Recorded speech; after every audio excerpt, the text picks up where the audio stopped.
Hello dear students, मैं हूं मिथिलेश कुमार और आप सभी लोगों का स्वागत करता हूं आज के इस क्लास में। तो pharmacology chapter number 5 drugs acting on cardiovascular system का इम्पॉर्टेंट एमसीक्यू आज हम लोग डिस्कस करने वाले हैं।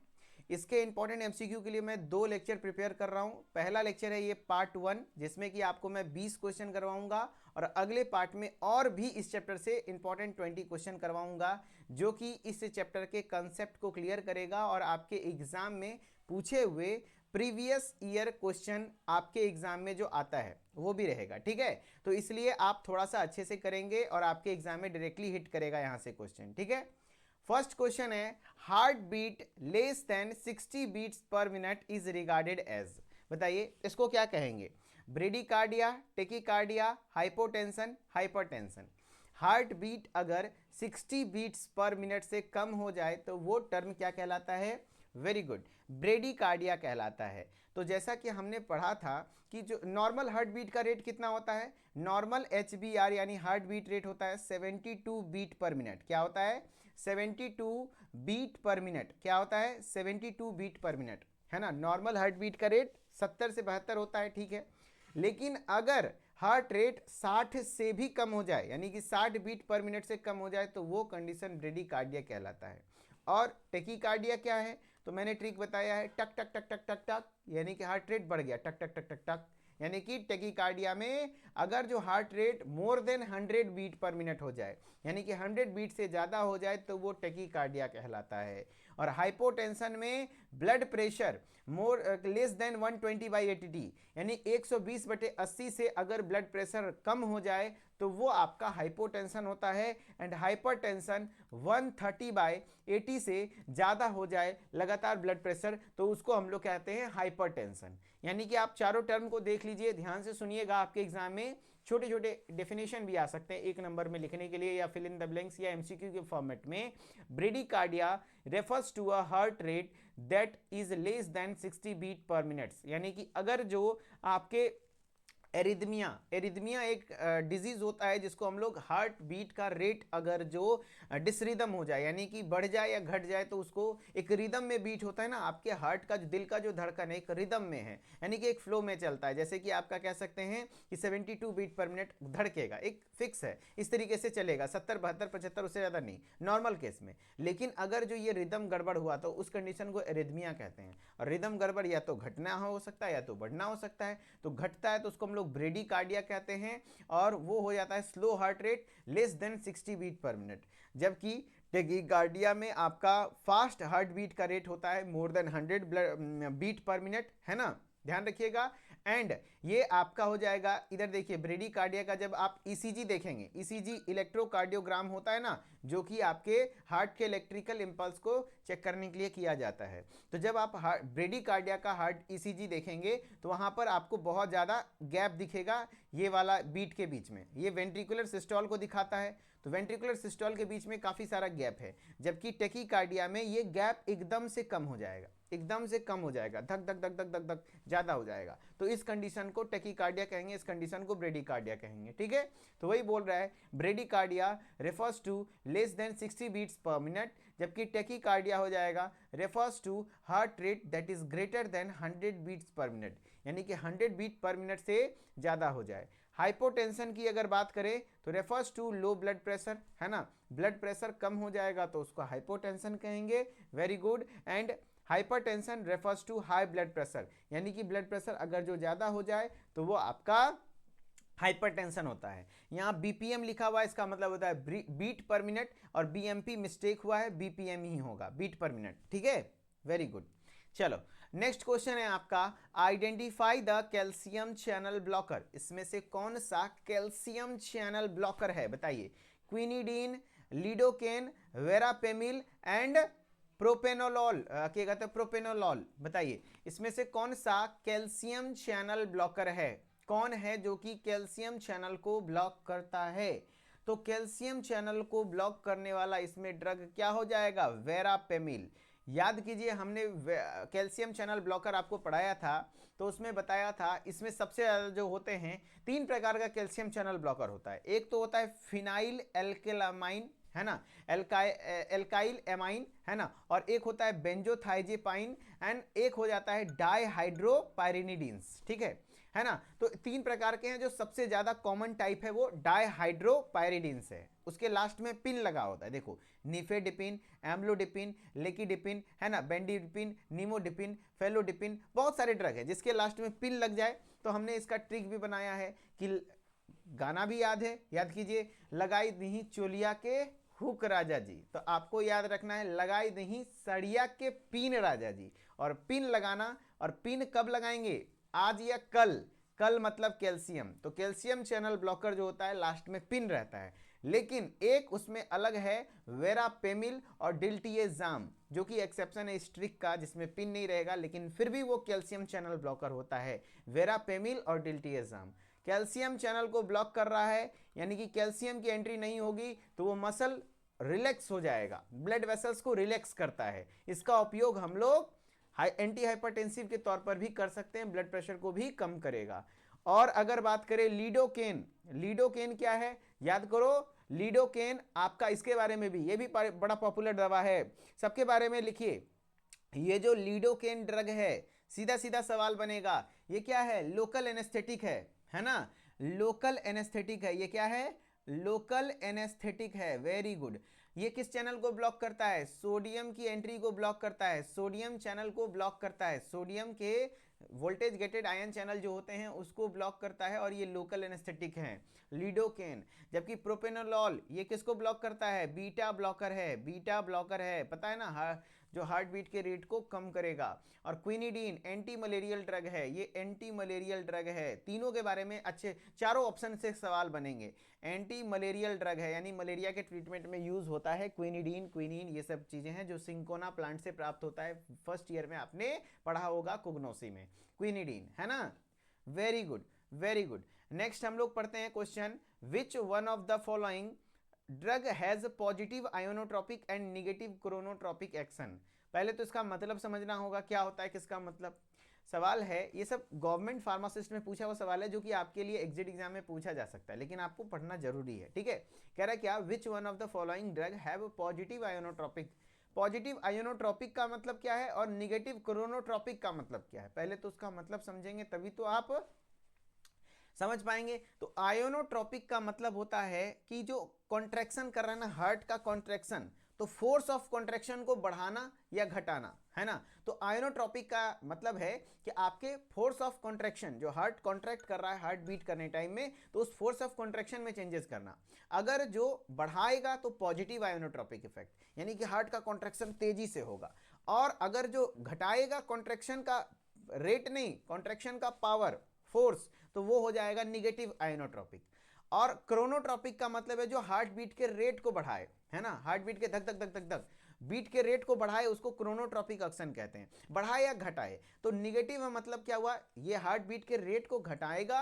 और समझ रहे हो, तो पॉजिटिव आयोनोट्रोपिक इफेक्ट मतलब हार्ट के मसल्स का मायोकार्डियम का फोर्स ऑफ कॉन्ट्रैक्शन तो बढ़ा रहा है, लेकिन हार्ट बीट का रेट ओवरऑल घटा रहा है।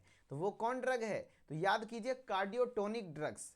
आपने पढ़ा है कार्डियोटोनिक ड्रग, पढ़े होंगे, नहीं पढ़े हैं तो याद रख लीजिए, कार्डियोटोनिक ड्रग जिसमें आपके डिजॉक्सिन आते हैं, डिजॉक्सिन आ जाता है, डिजिटॉक्सिन्स आ जाते हैं, जो कि हार्ट के, है ना, मायोकार्डियम को क्या करता है, फोर्स ऑफ कॉन्ट्रैक्शन को बढ़ाता है। पॉजिटिव आयोनोट्रोपिक इफेक्ट शो करता है डिजॉक्सिन, है ना, डिजॉक्सिन। वेरी गुड, बहुत अच्छा जवाब दिया आपने, डिजॉक्सिन। निफेडिपिन क्या हो जाएगा बताइए, तो हमने बताया था ना, पिन, पिन कब लगाएंगे, आज या कल, कल, यानी कैल्शियम चैनल ब्लॉकर है।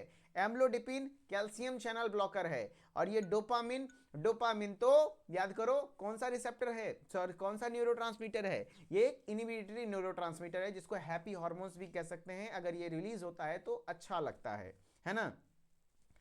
नेक्स्ट है, what is the term for high blood pressure. High blood pressure के लिए क्या टर्म यूज किया जाता है। देखो आपके एग्जाम में हर सवाल हार्ड नहीं होते हैं, और वैसे ही मैं क्लास में अपने सवालों को अरेंज करता हूं, हर सवाल को डिफिकल्ट नहीं देता हूं। कुछ सवाल डिफिकल्ट बीच में डाल दिए तो कुछ सवाल थोड़ा सा इजी डाल दिए, ताकि आपका इंटरेस्ट बना रहे। What is the term for high blood pressure. तो इस एग्जाम में अगर एक सवाल नहीं बना, स्टार्टिंग वाला ही हो सके हार्ड हो, तो घबराना नहीं है, आगे के सवाल क्या पता आपसे बने। तो एकदम माइंड को रिलैक्स करके, कूल काम, कहते हैं ना, MS धोनी का नाम इतना क्यों है, चाहे कैसा भी सिचुएशन हो अपने दिमाग को हड़बड़ाने नहीं देता था। और बिल्कुल सही डिसीजन आप तभी ले पाएंगे जब आप अपने माइंड को रिलैक्स रखेंगे, है ना। तो वही चीज़ें हैं कि पहला क्वेश्चन अगर आपका डिफिकल्ट आ जाए तो घबराना नहीं है, रिलैक्स, कोई बात नहीं, ये क्वेश्चन जाने दो, दूसरे क्वेश्चन पर ध्यान देते हैं। तो क्वेश्चन है what is the term for high blood pressure? Hypotension. Hypotension मतलब क्या होता है भैया? कम होना। लो ब्लड प्रेशर को हाइपोटेंशन कहेंगे। हाइपरटेंशन मतलब हाई ब्लड प्रेशर। टेकिकार्डिया मतलब क्या हुआ?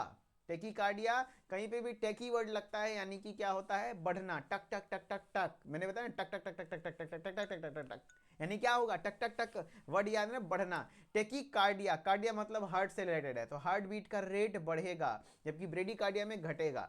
जबकि यहाँ पे क्या है? टेक्यूपनिया, देखो टेकीपनिया, टेकी मतलब बढ़ना और एपनिया मतलब होता है ब्रीदिंग रेट। ये ब्रीदिंग रेट की बात कर रहा है। तो ब्रीदिंग रेट जब रैपिड हो जाता है, सांस लेने का रेट बहुत ज़्यादा हो जाएगा, बढ़ जाएगा, तो उसको टेकीपनिया कहते हैं। जबकि अगर जो सांस लेने का रेट घट जाएगा तो उसको ब्रेडिपनिया कहते हैं, है ना। गुड गुड, अच्छा लग रहा है ना क्वेश्चन? अच्छा लग रहा है ना? लगना चाहिए। क्वेश्चन है next, these drugs inhibit the angiotensin converting enzyme. बताइए कौन सा ऐसा ड्रग है जो एंजियोटेंसिन एंजाइम को मतलब एंजियोटेंसिन कन्वर्टिंग एंजाइम को इनिबिट करता है? ACE inhibitor. इसका तो ट्रिक एकदम बढ़िया से बनाए थे, ACE इनिबिटर्स।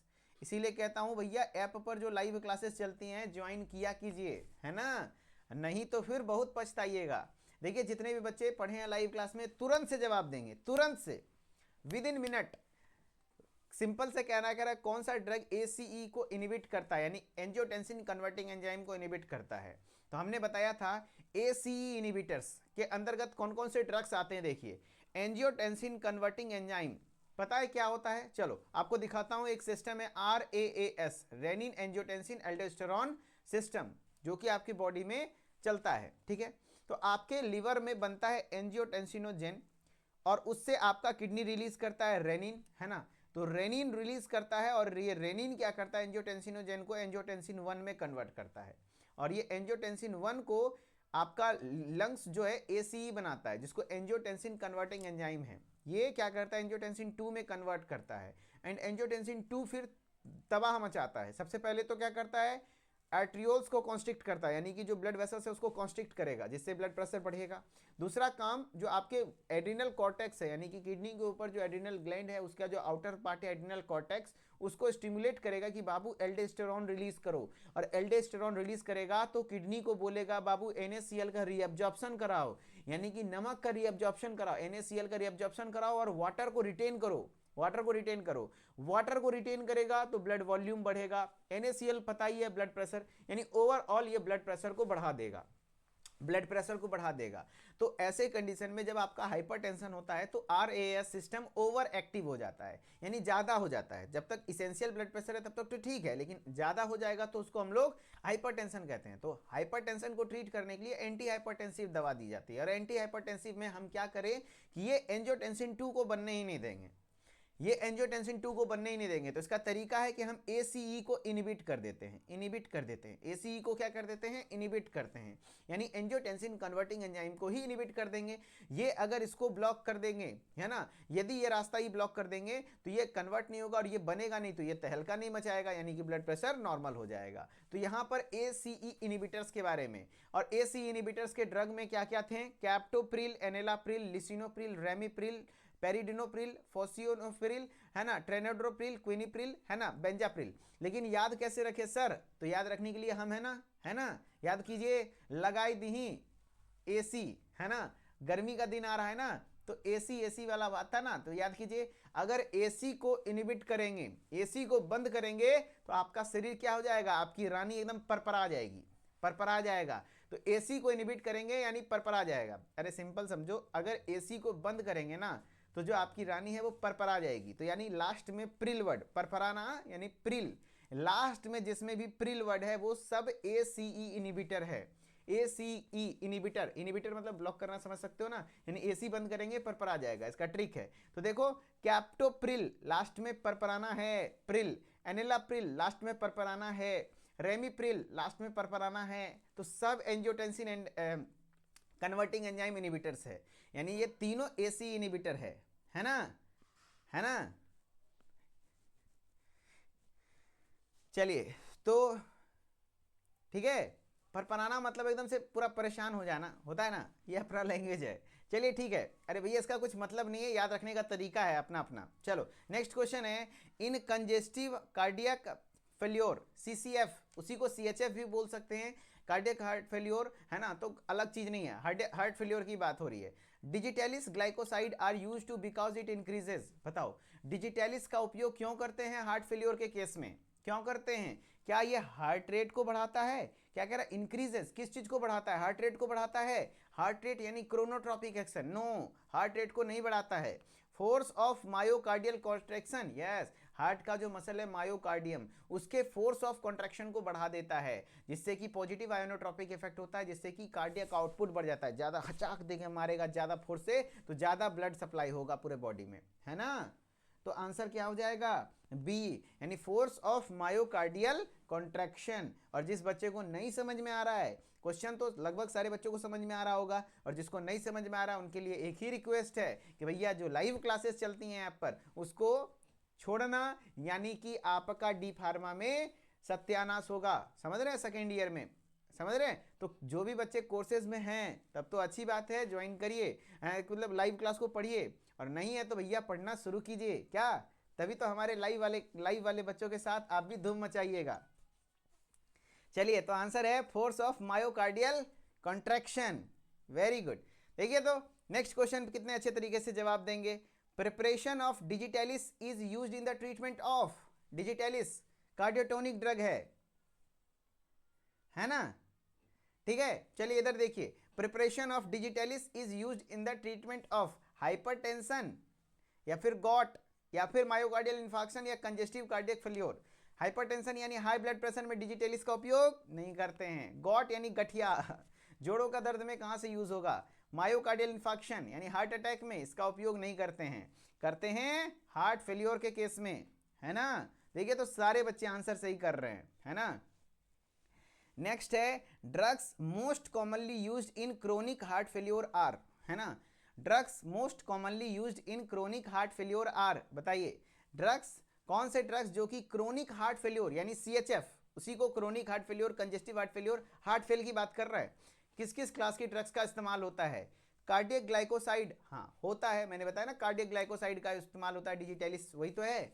डायरेटिक्स, हाँ आपको पता है हार्ट फेल्योर के कारण लंग्स में पानी भर जाते हैं, एब्डोमेन में स्वेलिंग हो जाती है, एडिमा हो जाता है, तो उस पानी को बाहर निकालने के लिए डायरेटिक्स का इस्तेमाल होता है। AC इनिबिटर्स, हाँ ये भी यूज हो सकता है, ये भी यूज हो सकता है, जो कि हार्ट के ऊपर ज़्यादा प्रेशर जो आ रहा है तो उसको कम करे। तो ओवरऑल आंसर हो जाएगा ऑल ऑफ दीज, डी, है ना, डी, है ना, डी, बहुत बढ़िया, है ना, आंसर क्या हो जाएगा? डी। नेक्स्ट है, the cardiovascular disease associated with disorder of heart rate of rhythm is called, कहने का मतलब है बताइए वो कौन सा कार्डियोवास्कुलर डिजीज है जो एसोसिएटेड है डिसऑर्डर ऑफ हार्ट रेट और रिदम, हार्ट रेट से रिलेटेड डिजीज है। Arrhythmia, myocardial infarction, angina pectoris, ischaemia. तो चारों के बारे में आपको पता होना चाहिए। एरिथमिया, यहाँ पे आंसर तो एरिथमिया हो जाएगा, क्यों? क्योंकि कार्डियोवास्कुलर डिजीज है और हार्ट रेट और रिदम से रिलेटेड डिजीज, तो ये एरिथमिया है जहाँ पे हार्ट रेट बढ़ जाता है या तो घट जाता है, यानी रिदम गड़बड़ हो जाता है। मायोकार्डियल इन्फार्क्शन यानी हार्ट अटैक, हार्ट अटैक तो आपको पता ही होगा, यहाँ पर क्या होता है, हार्ट के पास कोरोनरी आर्टरी पूरी तरीके से ब्लॉक हो जाता है, ब्लड सप्लाई बंद हो जाता है, हार्ट के सेल्स डेड होने लग जाते हैं, वो मायोकार्डियल इन्फार्क्शन या हार्ट अटैक कहलाता है। एंजाइना पेक्टोरिस यानी कि हार्ट तक अगर जो सही से ब्लड सप्लाई नहीं हुआ है ना, तो चेस्ट पेन होता है, सही से ब्लड सप्लाई नहीं हुआ तो चेस्ट पेन होता है, तो ये चेस्ट पेन होता है। इस्चीमिया में low blood supply to the heart, blood तक कम, हार्ट तक कम ब्लड सप्लाई हो तो वो इस्चीमिया कहलाता है ना। तो ये चारों के बारे में आपको पता होना चाहिए। ये सब सीधा सीधी सवाल आपके एग्जाम में आ जाएंगे शॉर्ट क्वेश्चन में। इस्चीमिया क्या है, एंजाइना पेक्टोरिस क्या है, मायोकार्डियल इन्फेक्शन क्या है, एरिथमिया क्या है, टेकीकार्डिया क्या है, ब्रेडीकार्डिया क्या है, एपनिया क्या है, डिसिप्निया क्या है, तो सब कुछ आपको अच्छे से कवर करना होगा, क्वेश्चन के माध्यम से अच्छा क्लियर होता है ना। हाँ जी, वेरी गुड। चलो नेक्स्ट है, quinidine act as anti arrhythmic drug by, बताइए क्विनिडीन एक एंटी एरिथमिक ड्रग है ना, और ये एंटी मलेरियल ड्रग भी है और क्विनिडीन एंटी एरिथमिक ड्रग भी है, बताइए, है ना। ये कैसे, किसको ब्लॉक करता है? Calcium channel blocker, sodium channel blocker, beta receptor blockage, या नन ऑफ दीज? तो मैंने बताया था एंटी एरिथमिक ड्रग का 4 class, class 1, class 2, class 3, class 4। याद कीजिए, क्लास 1, क्लास 2, क्लास 3, क्लास 4, है ना। गुड। 1 2 3 4 होता है, हाँ 1 2 3 4। अब कौन किसको ब्लॉक करेगा पहले बताओ। पहला नंबर, फिर मैंने बताया था सोडियम का बेटा क्या था, कैल्शियम और पोटेशियम, है ना। पोटेशियम और कैल्शियम, कैल्शियम बाद में था। सोडियम का बेटा पहला सोडियम को ब्लॉक करेगा, दूसरा बीटा ब्लॉकर, तीसरा पोटेशियम, चौथा कैल्शियम। तो अब किसमें क्विनिडीन आता है, तो देखिए क्विनिडीन आ जाते हैं क्लास 1, देखो क्विनिडीन आ जाते हैं क्लास 1, है ना। एंटी एरिथमिक ड्रग में आपके क्लास 1 ड्रग में आपके आ जाते हैं क्विनिडीन, है ना, लिडोकेन, है ना। ये सब क्या है, जो कि आपके क्लास 1 के ड्रग हैं। जबकि क्लास 4 में वेरापेमिल और डिल्टिएजाम, है ना। क्लास 3 में आपके आ जाते हैं अलग अलग ड्रग, है ना। तो आपको यहाँ पर क्या हो जाएगा, क्लास 1 ड्रग है तो सोडियम चैनल को ब्लॉक करेगा, क्लास 1 ड्रग है ना तो सोडियम चैनल को ब्लॉक करेगा। Very good. नेक्स्ट सवाल है sublingually used organic nitrates. Sublingually कौन सा ऑर्गेनिक नाइट्रेट्स है जिसका इस्तेमाल होता है। सबलिंगुअली यानी कि लिंगुआ के नीचे, यानी लिंगुआ मतलब होता है जीव, जीव के नीचे कौन से टैबलेट का इस्तेमाल होता है बताइए। नाइट्रोग्लिसरीन, आइसोसोर्बाइड डाइनाइट्रेट या एम्लोडिपिन या दोनों, है ना, बोथ ए एंड बी। तो आपको पता होना चाहिए कि नाइट्रोग्लिसरीन हो या आइसोसोर्बाइड डाइनाइट्रेट हो, ये इमीडिएट रिलीफ देता है, ये लॉन्ग एक्टिंग है। आइसोसोर्बाइड डाइनाइट्रेट ये लॉन्ग एक्टिंग है ना, लंबे समय तक काम करता है। तो नाइट्रोग्लिसरीन और आइसोसोर्बाइड डाइनाइट्रेट ये दोनों क्या है टैबलेट, जो कि नाइट्रोग्लिसरीन जो ये सबलिंगुअल टैबलेट हैं, यानी कि जीभ के नीचे रख के इसको लिया जाता है और 10 से 30 मिनट के अंतर्गत ये अब्जॉर्ब होता है और एक्शन शो करता है। देखो नेक्स्ट क्वेश्चन है which vasodilator is also use to stimulate hair growth, है ना। कुछ बच्चों का कंफ्यूजन भी था कि सर हेयर ग्रोथ के लिए मिनॉक्सिडिल का यूज करते हैं, तो वही क्वेश्चन है। देखो कौन सा ऐसा वेसोडाइलेटर है जो हेयर ग्रोथ के लिए भी यूज होता है। मैंने जानबूझ के ये क्वेश्चन रख लिया, एग्जाम में पूछा हुआ भी सवाल था, है ना। तो है तो वेसोडाइलेटर ये भी, हाइड्रोलाजिन भी है, डाइजीपॉक्साइड भी है, सोडियम नाइट्रोप्रोसेमाइड भी है और मिनॉक्सिडिल है। सब क्या है, वेसोडाइलेटर है, ब्लड वेसल्स को डायलेट करने वाला है। लेकिन जो मिनॉक्सिडिल है ये आपका हेयर ग्रोथ को स्टिमुलेट करता है, हेयर ग्रोथ को स्टिमुलेट करता है मिनॉक्सिडिल। Very good. तो आपको बताया था, देखो वेसोडाइलेटर्स में कुछ होते हैं आर्ट्रियोलर डायलेटर्स जो आर्ट्रियोल्स को डायलेट करते हैं, जिसमें हाइड्रोलाजिन है, मिनॉक्सिडिल है, डाइजीपॉक्साइड है, और आर्ट्रियल और वेन्यूल दोनों को डायलेट करने वाले सोडियम नाइट्रोप्रोसेमाइड है। सोडियम नाइट्रोप्रोसेमाइड जो है ये आपके दोनों को ब्लॉक करता है, ब्लॉक नहीं, डायलेट करता है यानी फैलाता है, ध्यान रखना। सोडियम, ये भी सवाल बनता है कि कौन ऐसा है जो कि दोनों को, आर्टरी हो या वेन हो, दोनों को डायलेट करने का काम करता है, सोडियम नाइट्रोप्रोसेमाइड, है ना। और मिनॉक्सिडिल है जो कि स्टिमुलेट को, मतलब हेयर ग्रोथ को भी स्टिमुलेट करता है। Very good. नेक्स्ट सवाल है the drug of choice for angina pectoris is. Angina pectoris के लिए ड्रग ऑफ चॉइस कौन सा है बताओ। नाइट्रोग्लिसरीन, ऑक्सीग्लिसरीन, ग्लिसरीन या पैराग्लिसरीन। तो मेरे ख्याल से इतना दिन से कोलोजी पढ़ाने का क्या फायदा अगर इस सवाल का भी आंसर गलत कर दें आप, है ना। तो बहुत इजी सवाल है और बार बार पूछा जाने वाला है। Drug of choice angina pectoris यानी कि नाइट्रोग्लिसरीन, ये कोरोनरी आर्टरी को डायलेट करता है और ऑक्सीजन सप्लाई बढ़ाता है, जिससे कि हार्ट में जो ऑक्सीजन की कमी की वजह से आपके पेन हो रहे थे वो ऑक्सीजन का डिमांड फुलफिल करेगा, जिससे कि क्या होगा, आपका pain, chest pain immediately relief हो जाएगा। और कितने देर में इसका काम है, 10 से 30 मिनट में ये एक्शन प्रोड्यूस करता है, 10 मिनट से 30 मिनट में, है ना, आपका एक्शन प्रोड्यूस करता है। देखो नेक्स्ट क्वेश्चन वो आ भी गया, duration of sublingual nitroglycerin action. बताइए सबलिंगुअल टैबलेट जो है नाइट्रोग्लिसरीन का एक्शन, ड्यूरेशन ऑफ एक्शन, है ना, ड्यूरेशन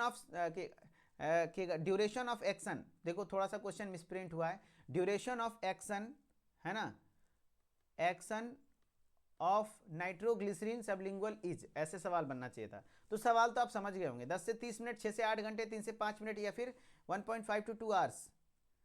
तो 3 से 5 मिनट भी मत मार लेना, माना कि जल्दी काम करता है लेकिन इतना जल्दी भी नहीं काम करता, ये आपका 10 से 30 मिनट होगा, है ना।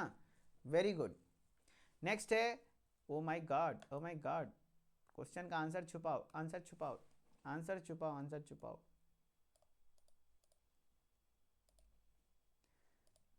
क्वेश्चन का आंसर आप लोग देख लिए, आप तो आराम से कर दीजिएगा। Which one of the following drugs produce significant relaxation of both venules and arterioles? यानी कि कौन सा ऐसा वेसोडाइलेटर है जो आर्ट्रियोल और वेन्यूल्स दोनों को डायलेट करता है ना। फिर भी कर लेते हैं आंसर, कर लेते कि नहीं, हाँ आराम से कर लेते हैं आप लोग। कौन सा है जो कि आर्ट्रियोल्स और वेन्यूल्स दोनों को डायलेट करता है? हाइड्रालाजीन, मिनॉक्सिडिल, डाइजीपॉक्साइड, सोडियम नाइट्रोप्रोसेमाइड, प्रोसाइड है ना, प्रोसाइड। तो आंसर हो जाएगा सोडियम नाइट्रोप्रोसाइड। ये सब आर्ट्रियोलर डायलेटर है, जबकि ये दोनों को डायलेट करता है, आर्ट्रियोल्स को भी और हाँ अभी थोड़ी देर पहले बताए थे। Which of the following is renin inhibitor? Renin को इनिबिट करने वाले ड्रग कौन से हैं? तो बताइए रेनिन इनिबिटर कौन सा है? तो रेनिन इनिबिटर्स तो हम लोग शायद लाइव क्लास में नहीं पढ़े थे, लेकिन आप दिमाग लगाएंगे तो कर सकते हैं। टन टनाटन टन, याद करो लोसार्टन, टन जाएगा कब? एंजियोटेंसिन 2 रिसेप्टर ब्लॉकर है, यानी एंजियोटेंसिन 2 के रिसेप्टर को ब्लॉक करेंगे। यार रेनिन इनिबिटर बोल रहा है, तो ये तो आंसर नहीं होगा। गुड। ये देखो लास्ट में बेंजीप्रिल, प्रिल वर्ड है, और इमिडाप्रिल, प्रिल वर्ड है, ये भी एसी इनिबिटर है, तो ये भी आंसर नहीं होगा। बचा एक रेमिकायरिन, तो यही हो जाएगा। वैसे रेनिन इनिबिटर ये जो देखो आपको पढ़ने पढ़ाया था ना, ये किडनी से जो रेनिन है, एक तरीका ये भी हो सकता है कि रेनिन को इनिबिट कर दो, जो कि एंजियोटेंसिनोजन को एंजियोटेंसिन 1 में ही नहीं कन्वर्ट होने देगा, तो इसका रेमिकायरिन आपका इसका एग्जाम्पल होता है। वैसे अगर आप थोड़ा सा सोचेंगे तो आराम से कर लेंगे। रेमिकायरिन है ना, रेमिकायरिन है ना, वेरी गुड। चलिए वेरी गुड। नेक्स्ट सवाल है, which among the following are categorised as anti hypertensive agent? इसमें से कौन सा एंटी हाइपरटेंसिव एजेंट है? बताइए कौन सा एंटी हाइपरटेंसिव एजेंट है? प्रोपेनोलॉल है ना, बेंजाप्रिल हाइड्रोक्लोराइड, एनेलाप्रिल, या फिर ऑल ऑफ दीज? क्या आंसर होगा? तो देखो प्रोपेनोलॉल बीटा ब्लॉकर है, तो हार्ट रेट को कम करके ब्लड प्रेशर को कम करेगा ही। एंड प्रिल वर्ड लगा हुआ यानी एसी इनिबिटर है, एसी इनिबिटर भी इस्तेमाल होता है आपके हाइपरटेंशन को ट्रीट करने के लिए, तो आंसर हो जाएगा ऑल ऑफ दीज। आंसर क्या हो जाएगा? All of these. Very good. Captopril exerts action by inhibiting conversion of, captopril क्या है एक बताओ? ये एक एसी इनिबिटर है, ये एक एसी इनिबिटर है, क्योंकि प्रिल वर्ड लगा हुआ। एसी इनिबिटर का क्या काम होता है बताओ? एंजियोटेंसिन 1 को किस कन्वर्जन को रोकेगा, इनिबिट करेगा? एंजियोटेंसिन 1 to 2, यानी एंजियोटेंसिन 1 को एंजियोटेंसिन 2 में कन्वर्ट होने से रोकेगा, या 1 to 4, या एंजियोटेंसिनोजेन से एंजियोटेंसिन में, या एंजियोटेंसिन को? तो आंसर क्या हो जाएगा? एंजियोटेंसिन 1 को एंजियोटेंसिन 2 में कन्वर्ट नहीं होने देगा, एसी इनिबिटर्स है तो, है ना।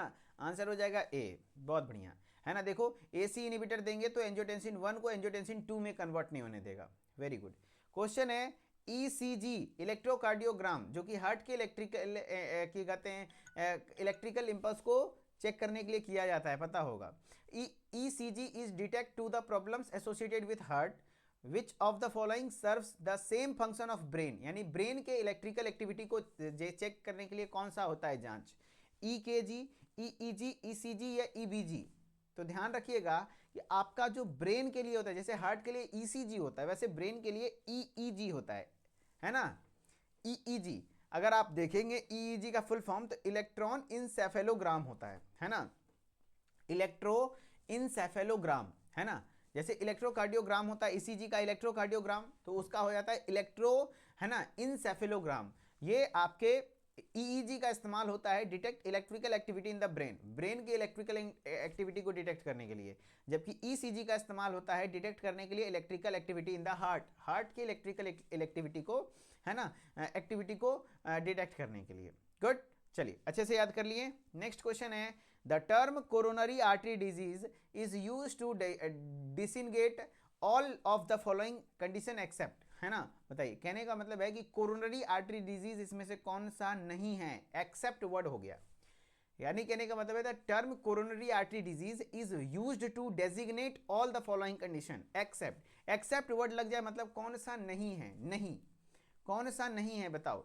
पहला हो जाएगा एंजाइना पेक्टोरिस, ये तो सीएडी का मेन कारण है भाई, सीएडी मतलब सीएडी का मुख्य, सीएडी की वजह से होने वाला मुख्य बीमारी एंजाइना पेक्टोरिस है। सीएडी मतलब क्या? देखो सीएडी मतलब होता है कोरोनरी आर्टरी डिजीज, इसको शॉर्टकट में कहते हैं। आपका जैसे ये हार्ट है, हार्ट को भी ब्लड वेसल्स चाहिए, अपना ब्लड चाहिए कि ऑक्सीजनेटेड ब्लड के लिए, तो हार्ट को जो ऑक्सीजनेटेड ब्लड प्रोवाइड करता है वो होता है कोरोनरी आर्टरी। वो कौन होता है? Coronary artery. और ये कोरोनरी आर्टरी में अगर जो ऑब्स्ट्रक्शंस आ जाएं, है ना, यानी प्लेक फॉर्मेशन हो जाए, कोलेस्ट्रॉल डिपोजिशन हो जाए, है ना, जिससे कि आपका ब्लड सप्लाई क्या हो जाएगा, प्रॉब्लम क्रिएट करेगा, प्रॉपर ब्लड सप्लाई नहीं होगा, तो इस कंडीशन को सीएडी कहते हैं। उसकी वजह से कौन कौन सी बीमारियां होती है? तो एंजाइना पेक्टोरिस होता है, चेस्ट पेन होता है, सडन कार्डियक डेथ ये भी हो सकता है कि अगर सीएडी की वजह से पूरी तरीके से ब्लॉक ही हो जाए रास्ता, पूरे तरीके से रास्ता ब्लॉक हो गया तो कार्डियक डेथ हो सकता है, जिसको हम लोग हार्ट अटैक भी कहेंगे, है ना। मायोकार्डियल इन्फार्क्शन भी वही है, heart attack, sudden cardiac death, sudden क्या कहते हैं, ब्लॉक हो जाता है पूरे तरीके से। जबकि CHF कंजेस्टिव हार्ट फेल्योर में ऐसा नहीं होता है, कंजेस्टिव हार्ट फेल्योर में ऐसा नहीं होता है। हार्ट का कोई एक पार्ट प्रॉपर फंक्शन नहीं कर पाता है, प्रॉपर बीट नहीं कर पाता है, उस कंडीशन को कंजेस्टिव हार्ट फेल्योर कहते हैं, है ना, है ना। Very good. तो वही चीजें लिखा हुआ है, देखो, angina pectoris, chest pain due to reduced blood flow to the heart, CAD का कारण हो गया। क्या लिखा है, देखो, coronary artery disease typically refers to condition caused by atherosclerosis, यानी कि आपका जब कोरोनरी आर्टरी है, मान लो कोरोनरी आर्टरी है, इसमें आपका ब्लड, ये जो प्लेक है, प्लेक मतलब एक गांठ बन जाना, जो कोलेस्ट्रॉल, घी, तेल, मक्खन खाते ना आप, जो उसमें कोलेस्ट्रॉल होता है वो जमा हो जाता है धीरे धीरे उम्र के साथ। तो यहाँ पर ये क्या करता है, प्लेक फॉर्मेशन करता है, इसको हम लोग एथेरोस्क्लेरोसिस कहते हैं। तो वही एथेरोस्क्लेरोसिस होने की वजह से नैरो हो जाता है कोरोनरी आर्टरी, यानी कि पतला हो गया, सकड़ा हो गया, जिससे कि ब्लड सप्लाई जो होता है ना हार्ट तक, वो कहीं ना कहीं क्या होता है, इंटरप्ट होता है। And the other condition listed to, जो CAD की वजह से होता है, जैसे एंजाइना पेक्टोरिस होता है, सडन कार्डियक डेथ, कहने का मतलब है sudden loss of heart function हो सकता है ना, often due to heart attack और एरिथमिया रिलेटेड टू CAD, यानी कि आपके CAD की वजह से सडन कार्डियक डेथ भी हो सकता है। जबकि मायोकार्डियल इन्फेक्शन भी होता है, जिसको हार्ट अटैक भी कहते हैं, जो कि होता है when blood flows to the part of heart muscle is blocked, यानी कि प्रॉपर पूरी तरीके से ब्लॉक हो जाएगा तो वो मायोकार्डियल इन्फेक्शन होता है। तो ये भी CAD का है, लेकिन कंजेस्टिव हार्ट फेल्योर ऐसा कुछ नहीं होता है, ठीक है। चलिए नेक्स्ट सवाल है आपका, the action of cardiotonic drug that increases the force of contraction of myocardium is term as, बताइए, कहने का मतलब है द एक्शन ऑफ, है ना, cardiotonic drug that increase the force of contraction of myocardium is term as, कहने का मतलब हुआ कि जो कार्डियोटोनिक ड्रग है फोर्स ऑफ कॉन्ट्रैक्शन को इंक्रीज करते हैं आपके हार्ट के मायोकार्डियम को, तो वो क्या कहलाता है, positive chronotropic effect, positive chronotropic यानी हार्ट बीट का रेट बढ़ाना, ऐसा तो नहीं कर रहा है, मायोकार्डियम के फोर्स ऑफ कॉन्ट्रैक्शन को बढ़ा रहा है। निगेटिव तो हो गया क्या, क्रोनोट्रॉपिक इफेक्ट तो होगा ही नहीं, हार्ट बीट का रेट होता है वो, ये हो जाएगा पॉजिटिव आयोनोट्रॉपिक इफेक्ट, है ना, पॉजिटिव आयोनोट्रॉपिक इफेक्ट। तो इसी के साथ आपका ये आज का लेक्चर फिनिश होता है, और आपका जो भी है अगला लेक्चर जो होगा पार्ट 2 होगा। बाकी इतना समय देने के लिए धन्यवाद। बाकी अच्छे से पढ़िए, रेगुलर लाइव क्लासेस को ज्वाइन करिए, आपको किसी प्रकार का कोई समस्या नहीं होगा। बाकी अगर आप हमारे इंस्टाग्राम के साथ जुड़ना चाहते हैं, मिथिलेश्वर ऑफिशियल मेरा इंस्टाग्राम ऑफिशियल ID है, जहाँ से आप हमारे साथ कनेक्टेड रह सकते हैं। मोर देन 9000 फार्मा एस्पिरेंट्स हमारे साथ कनेक्टेड हैं, तो आप भी आ सकते हैं और हमारे फैमिली का मेंबर बन सकते हैं। Okay, thank you so much, फिर मिलेंगे नेक्स्ट क्लास में। ओके।